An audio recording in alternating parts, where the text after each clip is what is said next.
Ngayong first Friday mga bossing ko ng April 5, mainam na subukan nyo po itong gawin. Ilagay nyo po ito sa inyo pong pitaka upang sa ganon kayo po hindi lagi nauubusan ng pera. Pero syempre mga bossing ko, pagdating sa usapin ng pera, sipag lang talaga at tiyaga-tiyaga mga bossing para makamit natin ang ating mga pinapangarap. At ganoon din, huwag kang makakalimot magdasal para ang swerte ay tuloy-tuloy. Para sa ganon, magkaroon kayo ng mabisang proteksyon at bago-bago ang takbo ng pamumuhay. Tapos sabayan din po natin mga bossing ko ng ganitong mga pamamaraan ng mga pampaswerte. Ngayon po mga bossing, gawin nyo lang po ito mga bossing ko sa first Friday. Alas 7 ng umaga na nakarap ka sa gawing silangan mga bossing. Ang gagawin nyo lamang po mga bossing ko, kumuha ka ng isang malinis na papel. Isulat nyo po dito mga bossing ko ang inyo pong tunay na pangalan at ipilido. Yan. Tapos, isulat kung ano po yung amount na matagal mo nang pinapangarap.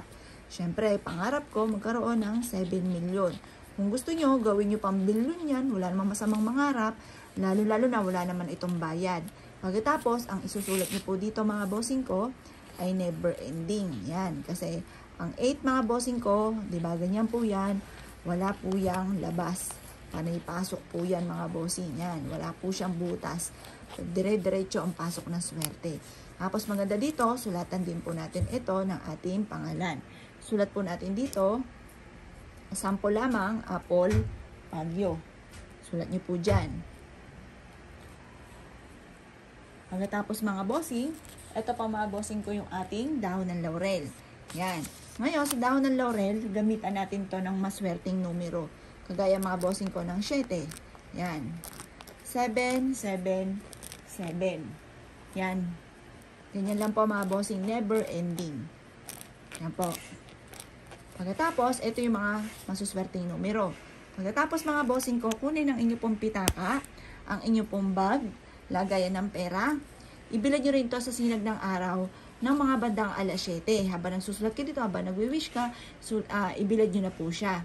Tapos yung mag-wish, tupiin nyo po ito at ilagay nyo na sa inyo pong wallet, sa inyo pong bag, daling kahit saan kayo magtungo. At ito po i-a-adyakan nito kung saan lagi kayo ay suswertihin. Proven po ito mga bossing. Basta, kayo po mga bossing ko ay naniniwala na magiging matagumpay kasi dapat numero 1 nasa atin talaga mga bossing ko yung pagiging matagumpay Kasi once na ang nasa isipan mo, kayo po isuswertihin, magiging matagumpay kayo. Hindi kayo titigil hanggat hindi nyo nakakamit ang inyo po mga pangarap.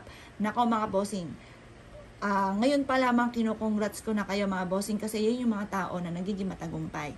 Pero once na ikaw po'y pinanghihinaan ng loob, gagawa ka ng ganito pero pinanghihinaan ka ng loob, parang may alinlangan ka na parang imposible naman ikaw maging matagumpay, nako mga bossing.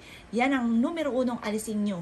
Kasi lahat tayo magiging matagumpay. Basta sipag lamang, tiyaga, huwag kang makakalimot magdasal, tapos sabayan nyo ng gatong mga pamamaraan. Walang imposible mga bossing. Kaya kung kayo naniniwala at nais po itong gawin, good luck po sa po lahat.